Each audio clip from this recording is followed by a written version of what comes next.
Now, another issue I have with this run.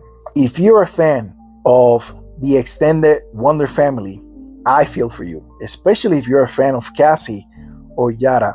Not necessarily Donna, because if you don't like what's going on with Donna here, you can read the Titans book, and I'm sure she's doing great over there, right? But Cassie and Yara are nowhere else to be found. And I say this because Tom King continues to kind of struggle to incorporate them consistently in any point of the story. With the exception of like 3 different moments, they're just there. A few times, there seems to be a glimpse of hope that maybe King is in fact doing something, anything with them, just for King to sit them on the bench again.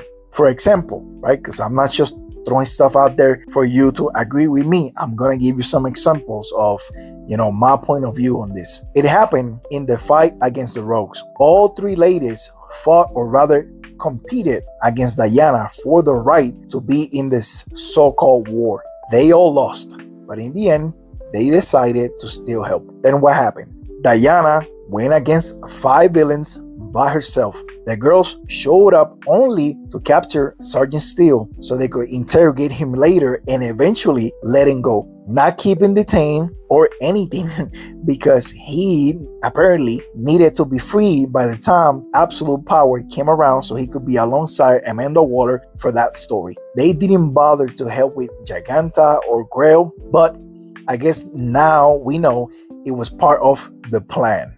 And I'm just in air quotes here, right? Because letting Diana get pummeled by a giant and then a new god, followed by getting captured, tortured, beaten, and humiliated just so Wonder Woman could get dumped in some body of water to wash up on an island so finally she could be reunited with Cheetah, and eventually, with some luck, after fighting her lifelong enemy, she could convince her to join the Wonder family.